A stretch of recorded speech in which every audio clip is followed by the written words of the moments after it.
Attends.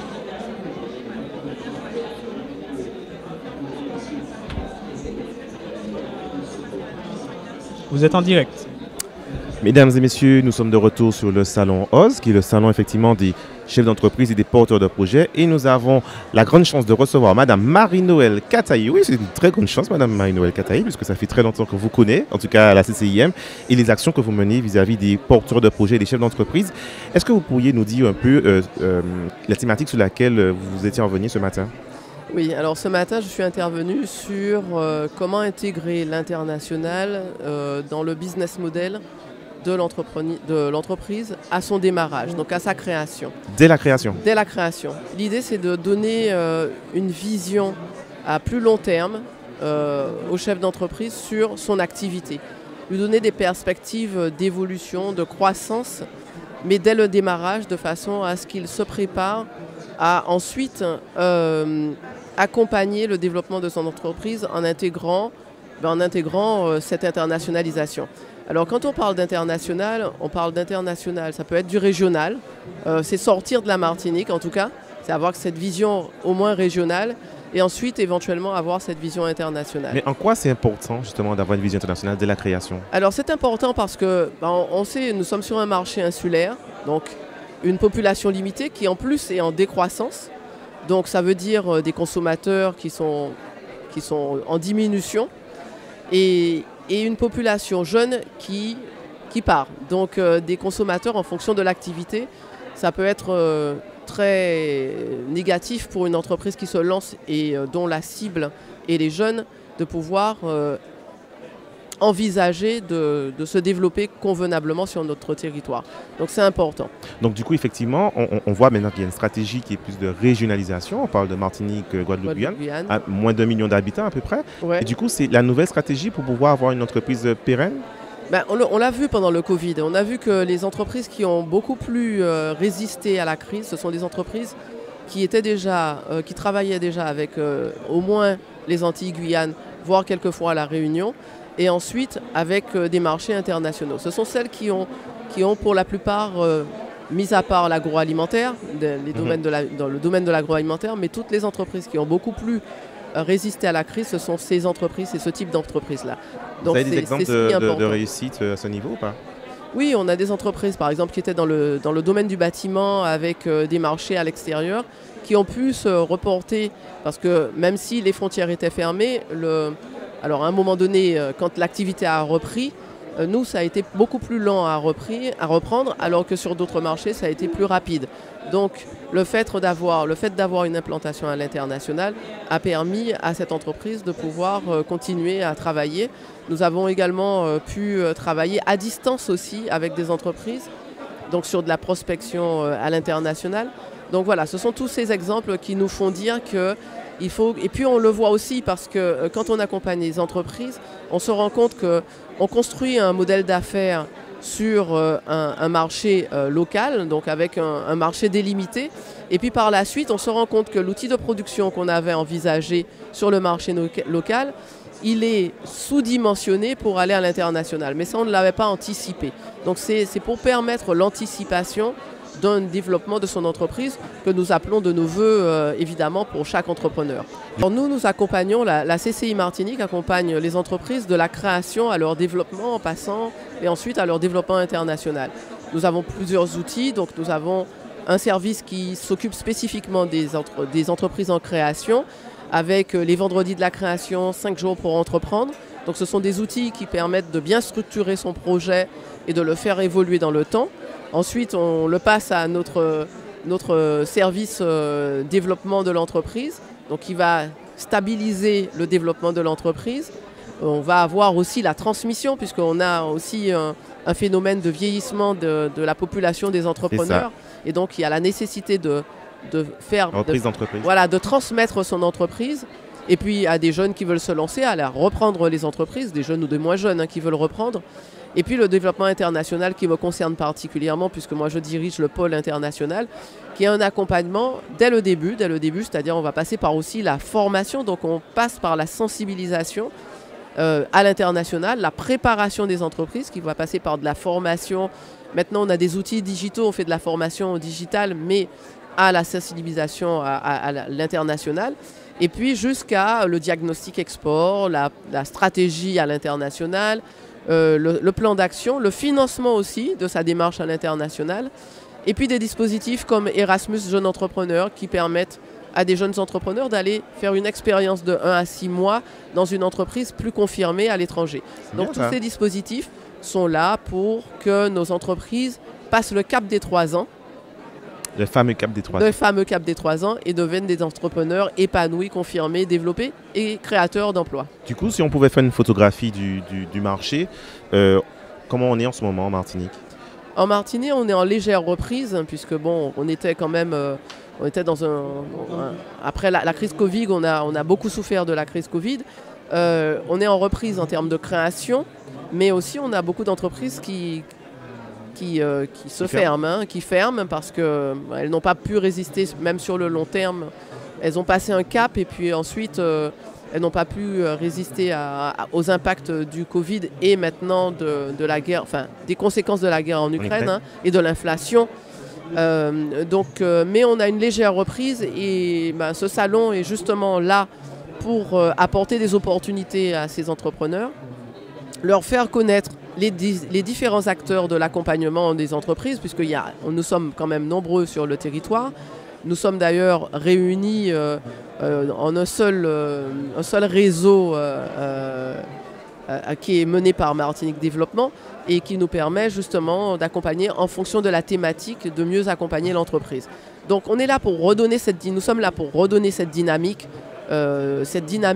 entrepreneuriale sur notre territoire, mais nous sommes là aussi pour donner une vision à long terme, à moyen et long terme aux entrepreneurs par rapport à leur activité. On a longtemps été l'un des territoires les plus dynamiques en termes de création d'entreprise. Est-ce qu'on est toujours dans le trio de tête des créations d'entreprises en France? Alors là, je ne saurais pas dire, mais je ne pense pas. Je pense qu'on a... Alors on est toujours très... Mais il faut être modéré sur notre activité, enfin en tout cas sur notre dynamique de création, puisqu'on crée, mais on n'embauche pas. On crée, alors souvent... On est beaucoup dans la mini-entreprise, voilà, on est sur la très petite entreprise, on est souvent sur de la création pour pallier au problème du chômage, donc on crée son emploi à travers une création d'entreprise. Mais ce ne sont souvent pas des projets qui sont structurés. Et pourvoyeurs d'emploi. Voilà, pourvoyeurs d'emploi et qui vont être amenés à se développer par la suite. Mais est-ce que ce n'est pas le monde d'aujourd'hui, justement, d'être de plus en plus dans l'entrepreneuriat? Non, ce n'est pas forcément le monde d'aujourd'hui. Il y a, même si on est dans la digitalisation, mais on peut toujours créer de l'emploi. On a besoin de créer de l'emploi. On a besoin d'expertise, on a besoin de compétences.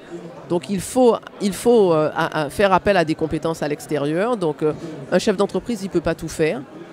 Il ne pourra pas tout faire. Et donc il faut créer.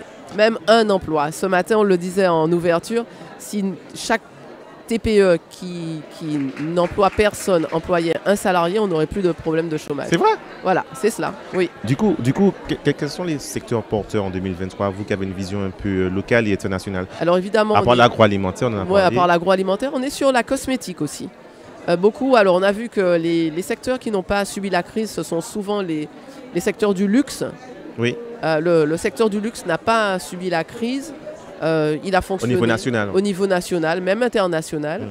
Ce qui fait que c'est un secteur qui est en forte croissance, qui fait appel aussi à des produits naturels. On est beaucoup sur le secteur du bio aussi, donc la cosmétique bio, qui est de plus en plus demandée. D'ailleurs, j'ai vu qu'il y a une structuration qui se met en place, notamment avec la Cosmetics Valley, c'est ça? Avec Cosmetics Valley. Donc, nous avons eu l'occasion d'ailleurs d'aller l'année dernière et cette année sur un salon, sur des salons de la cosmétique, et on voit une très bonne dynamique. Et nous avons de plus en plus de créateurs qui mettent en place des produits naturels, soit des produits de beauté, soit des produits de santé. Donc nous en avons besoin. C'est le seul secteur dans lequel il y a... En fait, c'est un secteur, et puis évidemment le digital. Le digital qui est en plein boom. Mais le digital, il est transversal. Donc à travers le digital, on a des activités qui se développent et qui font appel au digital. Donc ça peut être toutes sortes de produits. Dernièrement, j'ai rencontré une entrepreneuse qui est déjà présente sur le marché, mais qui a traversé la crise Covid, justement grâce au digital. parce qu'elle a pu vendre, elle fait des bijoux un peu type créole, mais modernisés, accessibles aux jeunes. Et elle a pu passer le cap de la crise parce qu'elle avait des clients à l'international qui continuaient à commander une fois qu'on a pu réexpédier des produits, qui continuent parce que on est vite confronté à l'internationalisation avec la digitalisation. En fait, il suffit qu'on ait un site et on a des clients qui sont à l'extérieur. Du monde entier. Donc on est très vite confronté. Mais attention, il faut connaître les risques, justement, et il faut bien se préparer à pouvoir recevoir cette clientèle de l'extérieur. Parce qu'on a des devoirs aussi en tant qu'entrepreneur, quand on expédie. Si l'expédition n'est pas conforme, on sait qu'il peut y avoir des recours, y compris des recours juridiques, qui peuvent avoir des conséquences assez graves pour une entreprise. Très bien. De toute façon, on pourra compter sur la CCIM et donc avec vous, Madame Marie-Noëlle Kataï, pour accompagner les chefs d'entreprise dans la digitalisation, l'internationalisation de leur Là aussi, pour l'identification de marchés porteurs, même des marchés de niche. Donc nous avons des outils à notre disposition qui nous permettent, et puis on a une équipe d'experts en la personne de Nathalie Lugéry et Vanessa Victorin qui ont des portefeuilles, qui ont des secteurs différents à leur charge et donc qui accompagnent les entreprises en fonction de leur secteur. D'ailleurs, quels sont les grands enseignements pour ceux qui n'ont pas pu être à votre conférence ce matin? Les grands enseignements à retenir de votre conférence ce matin? Les enseignements, c'est quel que soit le stade de maturité ou de développement de l'entreprise, c'est de ne pas être seul. Il y a des partenaires. Nous sommes tous des partenaires de l'entreprise. Nous avons tous intérêt à faire croître l'entreprise. Donc ne pas rester seul. Et ensuite faire appel à des expertises diverses. C'est-à-dire, ça peut être des expertises intérieures et ça peut être extérieures, ça peut être interne, mais ça peut être aussi externe à l'entreprise. Comme un jeune, il y a un entrepreneur qui me disait « Moi, je veux aller à l'international, mais je n'ai pas le temps. » Nous avons des jeunes qu'on peut embaucher à travers un dispositif qui s'appelle le volontariat international en entreprise et qui permet à un jeune de travailler pour une entreprise locale à l'étranger. Ces jeunes peuvent permettre à l'entreprise donc de se projeter sur l'international avec cette expertise de ce jeune qui, en général, dans les plateformes de recrutement, ont entre Bac plus 4 et 5, école de commerce, ingénieurs, etc., et qui sont en capacité de pouvoir apporter cette orientation, cette vue, en tout cas cette internationalisation à l'entreprise. Alors ce matin, on a parlé de marché international. Quels sont les autres ateliers que vont animer Alors nous animons en partenariat avec Awitech un atelier sur la digitalisation. On est dans un monde qui se digitalise, le numérique, on ne peut pas passer à côté. Donc c'est vraiment accompagner même la très petite entreprise à se digitaliser pour améliorer ses process. Nous avons un atelier également sur la reprise d'entreprise. Je l'ai dit, on a une population vieillissante. Il y a des entrepreneurs qui ont du mal à transmettre, mais il y en a qui veulent volontiers transmettre. Et pour cela, il faut être accompagné. Et il faut bien évaluer aussi l'entreprise qu'on est amené à reprendre. Donc ça, on accompagne dessus.